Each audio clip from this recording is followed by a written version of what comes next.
There we are. We up and going tonight. I know we're a day late, $1 short, and I apologize for that. So we'll just keep it real.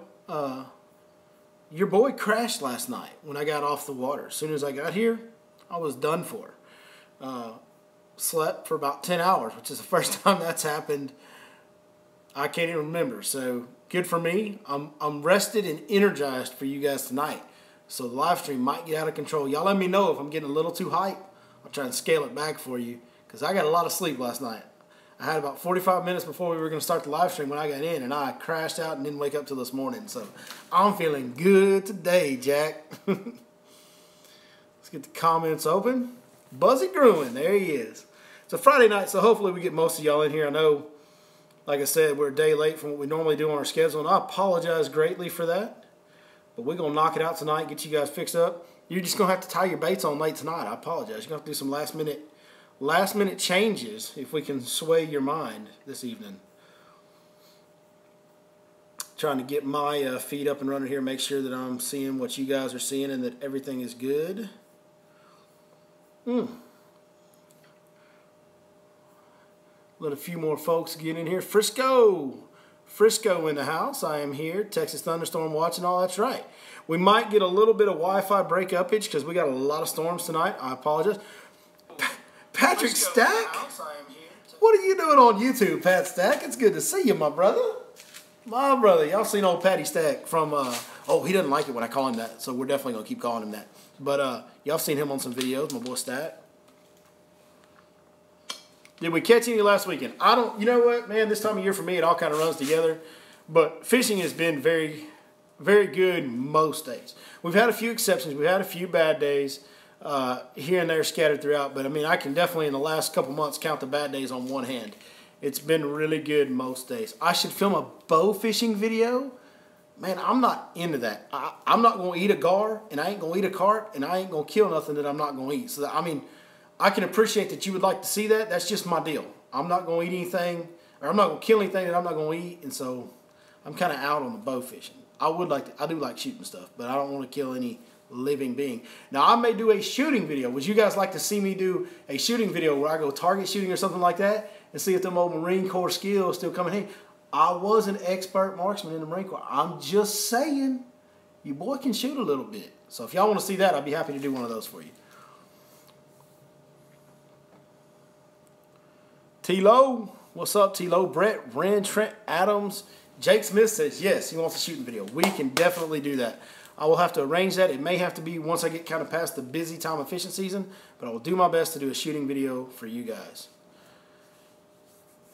Do I feel better? Yeah, I do. My allergies. Oh, okay, that's my thing. Yeah, so the allergies have gotten better. We had a little bit of the cold air knocked some of the pollen down, and I'm a lot better, as you can probably hear in my voice. Like I said, I crashed last night on you guys and missed the live stream, and I apologize greatly. But, hey, we got a lot of energy tonight, so it should be good. Me against Patrick Stack in a skeet shooting tournament? I'll do that if you do a steel target with me. Like, if I can have, if we get, like, one round, you know, if we do half skeet shooting, half AR on static targets or moving targets with AR, that's fine, too. I'm in on a contest with you. I'm not the best at skeet shooting. I'm not the world's finest with a shotgun. I just haven't done it in so many years. But when it comes to shooting that OAR and putting that one round where it needs to be, old Lunkers TV may be a sniper, but I ain't scared of him neither. I'm just saying. On the next episode of Bow Fishing with Billy. That's pretty good, Matt Scotch. I appreciate you. Hey, let's break into some baits. You know, it's a good time of year to be on the water, man. Spring's awesome. A lot of fish up shallow. A lot of fish that have already spawned at this point. We still got a lot spawning. And we still, because of the cold weather, we got a lot of fish that have not spawned yet. You can kind of catch them just about any way you want to. It makes top 5 baits a little difficult. I'm going to be honest. I'm going to keep it real. It's kind of tough to narrow it down to 5 right now because there's a lot of ways to catch them. But I'm going to try and talk about some of the ways that I prefer to catch them, that I have more fun catching them, and we'll go from there. So here's something that you guys are probably going to be really excited to hear. Frog bite is going down. Now, for me, I love old yellow belly. You guys have seen me throw yellow belly a lot, and I prefer to throw yellow belly when I can. But right now, we're getting a lot more blow-ups. And honestly, the last few days, we've had a lot more blow-ups than we have had hookups on the old Ribbit Frog. We are getting some good hookups on it, but not a lot. We're getting a lot of blow-ups. So, and the reason I'm putting this in here for you guys is it's coming, right? We had a warm day today. We got a little bit of cold front, and then next week it's going to be sometime in the next week or so, the frog bite's just going to get better and better and better and better. And right now they're biting that old Ribbit Frog a little better than they are the hollow body. So there you go. You can throw white. This is watermelon red. Those are kind of the two colors I use. So frog bite, getting going pretty good right now, and it's just going to keep getting better. We're still sight fishing a lot, guys. I'm using Little Texas Rig creature bait to sight fish with. I'm also using a 3/8 ounce jig. I know people don't think you can sight fish on fork. You can. It's just really hard. You got to find the right areas.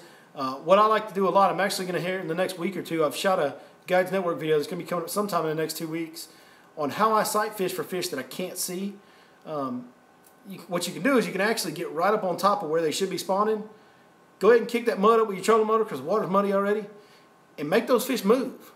And as long as they don't shoot out of there like a bullet, that's kind of how I judge them. Like if they take off running like a cannon, man, like they're shot out of a cannon, I don't mess with that fish. If they kind of ease off in front of my boat, I can usually catch that fish most of the time. So that's kind of what we're doing on those. We're making those fish move, and then we're staying there and fishing for them and just kind of playing it out in our minds on how we're, how long to stay with them, how to catch them and all that, using our imagination on what's going on down there a little bit. It's just up to you. You got to designate to yourself how big is that fish, how much time is he worth spending to you. So that's what we're doing on the sight fishing deal. And then the other shallow water technique that's really good. This one's rigged up weedless Texas rig, but I'm wacky worming a lot. Wacky smash stick. That smash stick by Smash Tech. Man, it's a stick bait that it's more of a custom hand pour type of version of a stick bait. It's just, it tears up easy. I'm not going to lie to you. It tears up easy. But it's a very good stick bait and catches a lot of fish. Catches a lot of big fish. Bigger than I usually catch on other stick baits. So check that one out. We're wacky rigging a lot right now. Now, let's talk about the shell bed deal a little bit. Because I have started utilizing some of that shell bed pattern. I'm trying to stay out of guys' way the best I can. There's a bunch of guys doing the shell bed deal right now. Like most of them. But there's kind of two deals. And one of these deals, this first deal I'm going to show you, I got to give credit to Mike McFarland on this deal. He kind of opened my eyes to this. This is all him. But we're Carolina rigging on those shell beds, and it will catch a giant fish on Carolina rig on those shell beds. Shallow shell beds, shallow windbone points, kind of main lake oriented points. With the more wind on them, the better. With a Carolina rig, and I'm using a big full-size brush hog on them is what I'm using. Don't pay attention to all these bobber stops up here. Don't worry about that. But just a EWG hook and a full-size brush hog is catching a lot of good fish on those shell beds. And then the other thing is a swim bait. And everybody's throwing the big swim baits. And those big line throughs are great. Heath Taylor, y'all saw them this week. The Felon, the line through gizzard, the Poacher, all these are great line through baits. And more power to you. But when you're fishing with customers, man, you hang line throughs up a bunch. And here's one that I like. It's a little bit different, a little bit smaller. But boy, does it look like a shad. And here's the deal, guys. This bait will be good right now on the shell beds. Then when the shad starts spawning on clay points, it'll be good. And then in the grass flats after they spawn, it'll be good. So this will be a good bait for a long time. And I highly suggest you pick some up. It's one of my very favorite swim baits I've ever thrown. And I love it dearly. A little, I think it's a 4-inch or 5-inch gizzard shad swim bait. We call him Gary the Gizzard. I got to name him. I was actually the first guy that got to throw this last year. Smash Tech makes this. I just came out with it last year. But this is a weedless version. I use a 6/0 hook. And with that hook slot in there, you can see when it collapses down, you get plenty of bite on that hook right there. See that? Plenty of bite on that hook. I don't have a lot of hookup issues on this bait. We hook them good. They eat this thing so good. But this is just a great shad imitator. You got to make sure you rig it straight for it to run true. But we're using a 6/0 owner beast. Gary the Gizzard is a great, great swim bait. Kind of a little different look, if you know what I'm saying. Get you a few bites that other guys might miss right there. So there's our 5 baits for this week.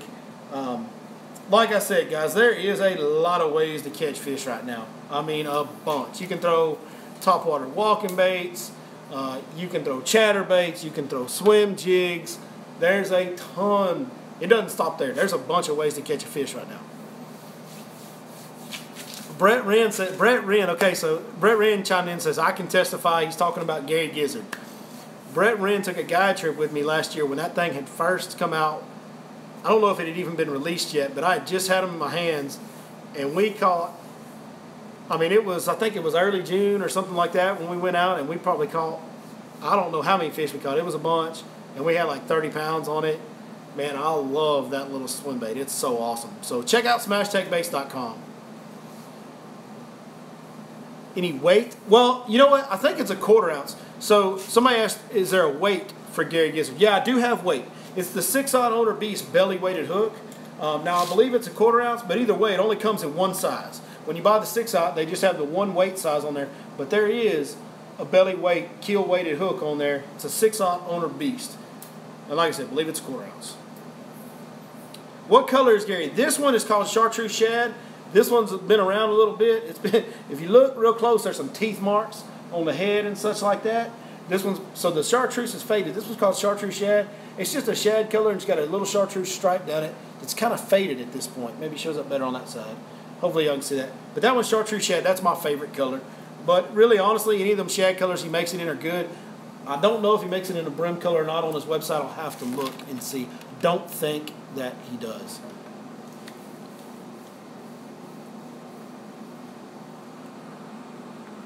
What pound line? I'm throwing on all swim baits. All of them. Except for the really big, like 4 and 5 ounces. I throw 20-pound fluorocarbon.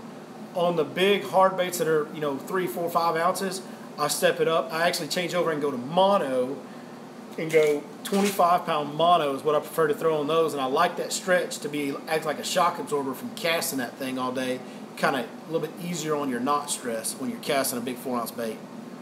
Where am I throwing Gary? I am throwing Gary on wind-blown shell beds right now, but the clay points with wind will be the next thing, and then after that, the grass flats. So I'm going to be throwing Gary off and on all year at this point.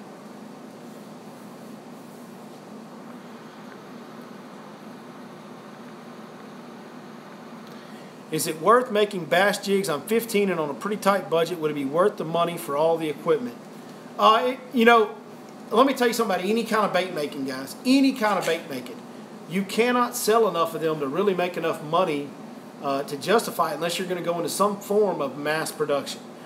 It needs to be a labor of love. It's a hobby. It's something you're passionate about. You thoroughly enjoy creating your own baits and catching fish on them. Man, it's worth every penny. But if you're trying to make money off of it, the hourly pay, the hours you put in versus what you're going to make in profit, it's not. Ask Keith Taylor from Smash Tech. He's making a little money on them now because he's making a lot of big baits, and he's kind of stepped up to some bigger machines and making more baits, more, getting closer to a mass production type operation. But I promise you, there was a lot of years where he made those baits and sold them and made nothing. It was just a labor of love. He enjoyed making those baits, seeing other people catch fish on them. He enjoyed catching fish on them himself, and that's why he did it. Do I use my graph while fishing shallow, and can I mark/graph a bedding fish? I don't use my graph to mark bedding fish. I use my graph for bottom content. I can tell things about the bottom content. I use it for grass, finding grass, underwater vegetation, and I use it for water temperature. But I 100% use it every day, even while fishing shallow. I use it a lot for bottom content. Knowing when I'm on the sweet spot in an area by reading the bottom content is a huge deal to me. What about other lakes for Gary, like the Stein? Well, the Stein is not the cleanest water usually. I like a little clearer water for swim baits. But that being said, there are some swim bait bites that go down on the Stein in certain areas. I would not hesitate to pick up Gary and throw him around some reed heads in the High Ledbetter region of the Stein, if you know what I'm saying. I think that would be a very good chance to be a productive pattern. Is there an advantage to using blade baits over lipless crankbaits when it's colder? If you're talking about the bladed, lipless, vibrating type baits, I've never ever used one. I've only used old school, traditional lipless crankbaits.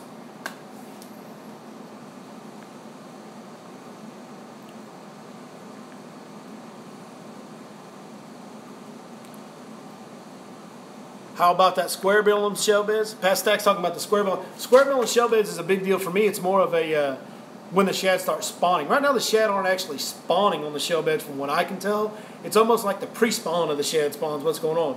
Those shad are gathering up, feeding, and they feed on the same stuff that the freshwater mussels feed on. Different types of plankton and stuff that's above my pay grade scientifically, right? But those shad feed on the same type of plankton and whatever microorganisms that the freshwater mussels feed on. So that's what they're doing. They're there feeding up, and the bass are taking advantage of them. Most of those bass we're catching on them shell beds are pre-spawn bass still right now.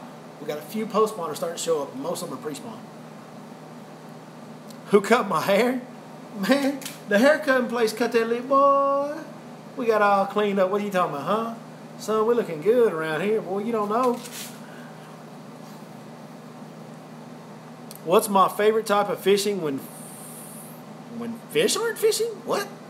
I'm not really sure. What's my favorite? My favorite type of fishing is bass fishing. Bass fishing is literally all I do.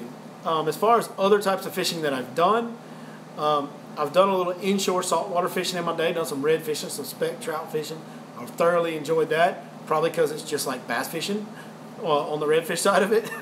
It's exactly like bass fishing. That's probably why I like it.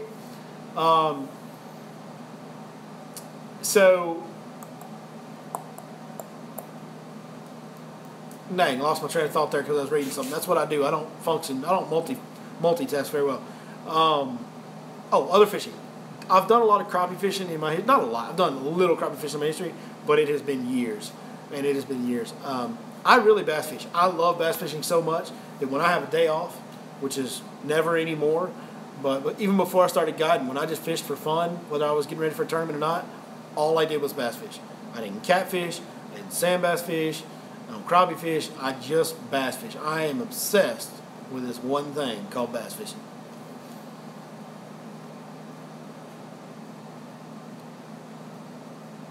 Oh, when I'm not bed fishing. Okay. What am I doing when I'm not bed fishing?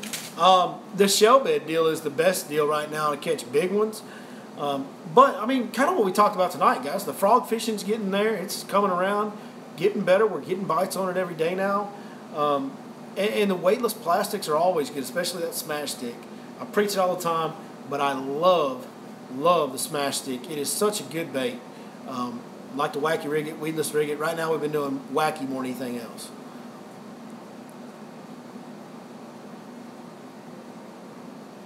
What do I think of tandem lures? Don't know what they are. Sorry. Not real sure what a tandem lure is, or what, if that's a company, is that a type of bait? I don't know. Help me out. Tell me what it is. Could I throw one of the Smash Tech Gizzard Shad on? Say, yeah, 7.6 Heavy is a phenomenal swim bait rod for anything that's not over 2 ounces. I would even throw a Convict or the Line Through Gizzard or the Felon or any of that stuff. I'd throw all of those on 7.6 Heavy. That's a great rod to throw. What most people think of as big swim baits, but, they're not. Convict's not really a big swim bait. I mean, people think it is, but it's really not when you dig into it. A recommendation for a swim bait rod, I like something between 7, 10, and 8 foot, right around that 8 foot range. And, if you're going to be throwing the really big hard baits that weigh 3, 4, 5 ounces, you're going to need a heavy, extra heavy type of 8 foot rod. Now, if you're going to stick to the ones that are under that, you're going to stick to like the Convict and the or the Line Through 7-inch Gizzard and glide baits that weigh less than 3 ounces, then you can throw anything that's 7.6 and longer. Heavy action, just an old 7.6 heavy action flipping stick is fine.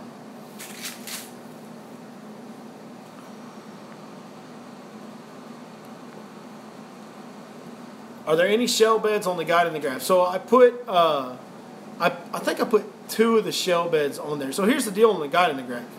On those shell beds, a lot of those shell beds, if it wasn't for other people, I wouldn't know about some of those shell beds in certain areas. So I'm not going to put that on a product that I'm selling. That's their spots. It's an integrity thing.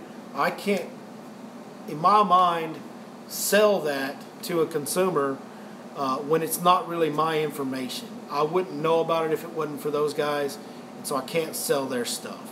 Now, the shell beds that I found on my own, I put on there. There is a couple of them on there, not a lot.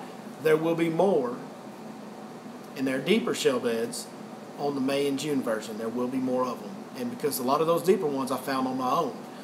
This shallow deal that they do in March and April is something that some people that I know and respect have done for a long time, and I'm just not going to sell that. I'm not going to give that up. And you know, I gave you everything that I'm fishing, but I'm not going to give you what they're fishing. See, I'm only using a couple of these shell beds, and I'm only using the ones that I kind of find on my own. I'm not running anybody else's stuff. That's just something that that's how my mind works. So.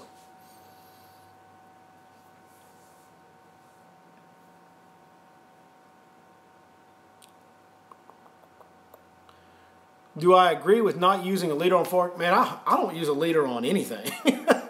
I don't even like using a leader on a Carolina rig. That's why this looks like this. You see that right there? The reason this looks like this is because when I rig a Carolina rig, what I actually do, see those bobber stops, 3 bobber stops? So what I actually do on a Carolina rig, guys, and this will be a little tip to save you some time too when you're rigging up a Carolina rig. I take a 1 ounce weight and I put it on. Then I put 3 bobber stops on the line, slide those up to how long I want my leader to be, and then I just tie a hook on the same line. So I only have 1 knot. For me, a knot, everywhere a knot is tied is a potential place for weakness in your line. And on fork, I'm a big believer in the least, you can't have weak stuff in your line. I mean, it's a big deal. So I actually put a weight above this, put 3 bobber stops up. It won't slide down when I cast it, even on a 1 ounce weight. And it's quick and easy. And here's the bonus. If I want a longer leader, I just slide them up. If I want a shorter leader, I slide them down. It's real simple. You could put a bead on top of that if you wanted to, and you wouldn't have to worry about that bead hitting your knot. I mean, there's a lot of, this is a good thing. I'm telling you, got a little tip for you. Little top secret guide stuff right there. Shh, don't tell nobody.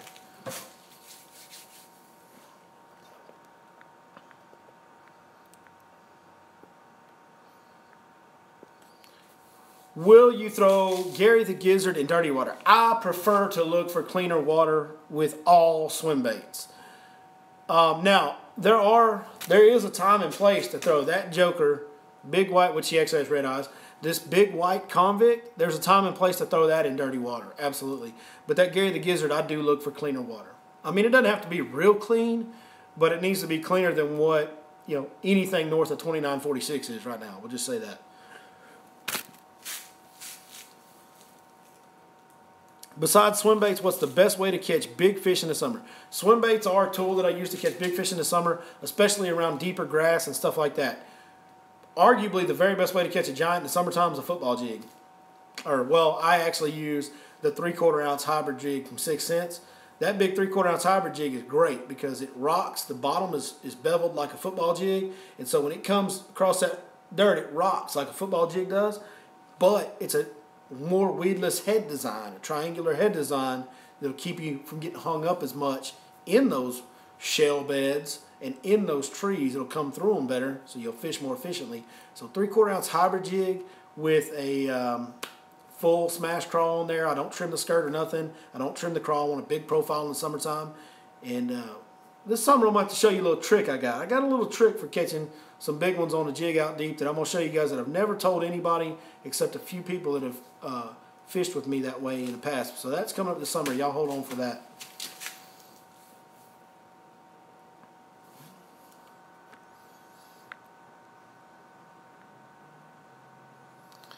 Oh, Gina. Gina's watching. What's up, Miss Gina? It's good to see you around here. That makes me happy. Gary the Gizzard would rock Lake Athens? Yes, Gary the Gizzard would hurt Lake Athens. There ain't no doubt.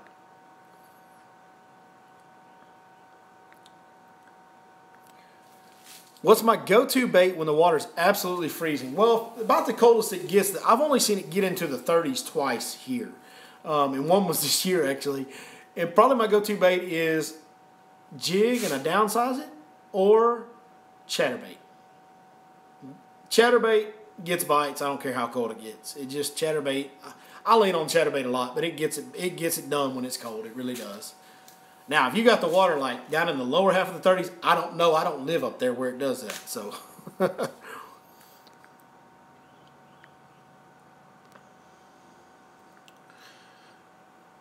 Somebody just got back on fork, caught a 9.5 and two 7.5s. One was on the trash fish swim bait. Nice. Good job, buddy. Congratulations. Yeah.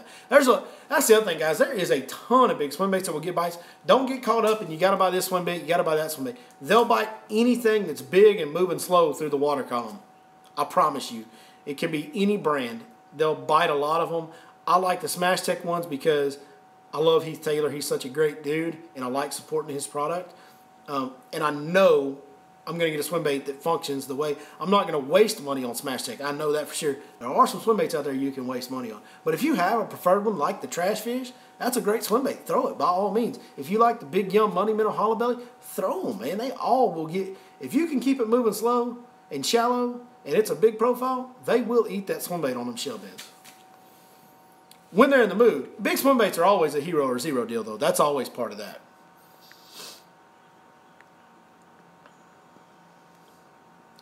Do I ever use the MJ rig?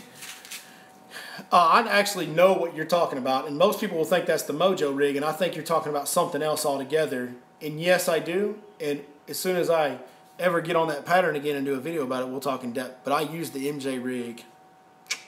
I used to use it a lot. I've kind of gotten away from it. I need to go back to it. I have won some cash money back in the day before I was guiding on fork on that MJ rig. I used to smack them on that thing.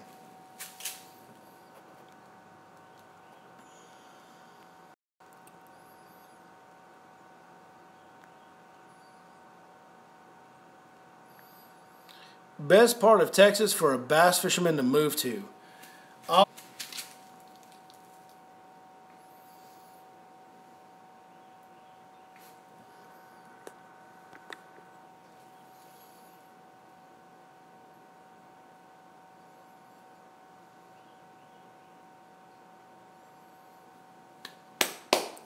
Come on, Wi-Fi. Kick it back into high gear.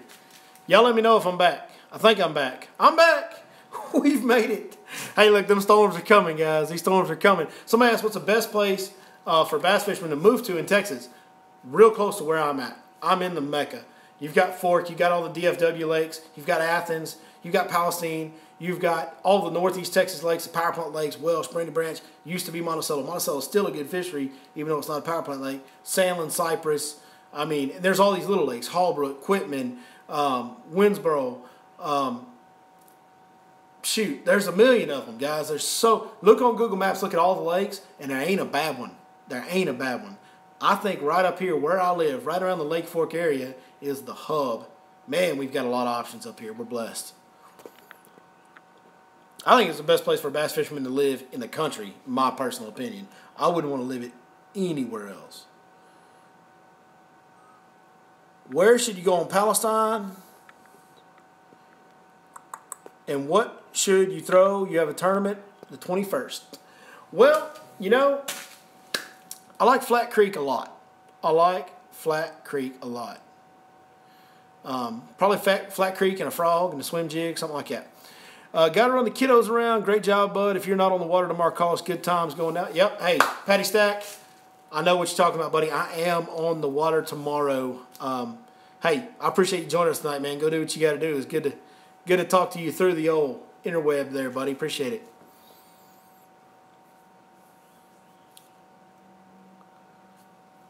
Caleb Hamby, you delete that comment right now. Delete it. Connor Penning Outdoors. In order to find deeper water, deeper structure, look at docks. If it has poles, it's shallow water, 1 to 10 feet. If the docks are floating, that will tell you there's deeper water. That's actually not true at all, buddy. That's not a hard and fast. You can go to Lake Jacksonville in East Texas and find docks with 25 foot of water on the end of them that are on pylons. So that's not a hard rule. It may be true on a certain lake that you're fishing or a certain area you are, but that's not always necessarily the case, my brother.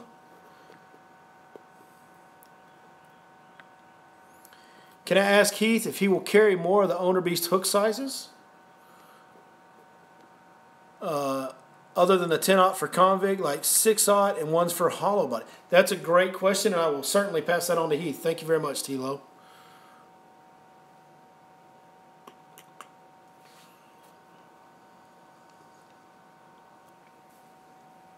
I have fished Lake Livingstone. Actually, my grandfather, man, passed away last year, man. It's my personal favorite man that I ever knew in my life was my grandfather on my mother's side. I love that man to death. He's my hero.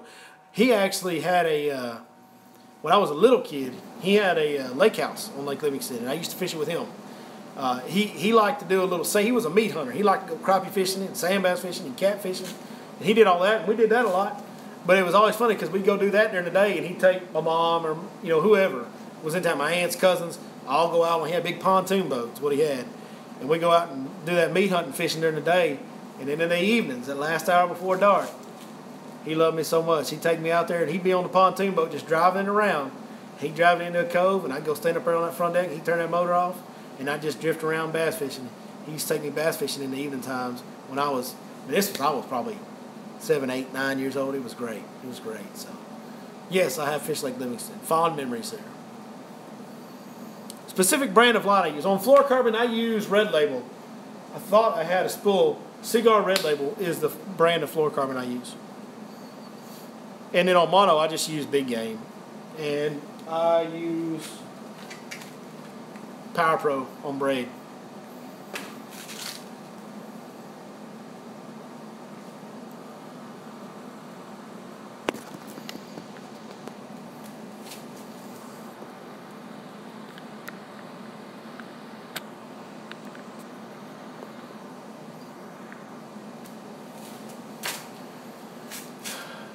Well, maybe I'm back. Hold on just a second. Hey, there we go. All right, we're back, guys. We're back. Sorry, we're losing signal. We got some storms coming, and hey, it's been about 30 minutes, so I'm going to go ahead and get off here. Really appreciate you guys joining us. Appreciate you watching the channel and following and all the things that you guys do. We got some really good footage coming up the next couple weeks, so stay tuned for that, man. It's going to be a fun few weeks right around here on the Your Lake Fork Guide channel. So thank you guys very much. Be some more big announcements coming up over the next few months as well. We got a few changes, some good changes coming up. We got a lot of things going on here. And y'all just continue to tell your buddies about it. Continue helping everybody catch more fish and loving our fellow man, because that's what we are all about.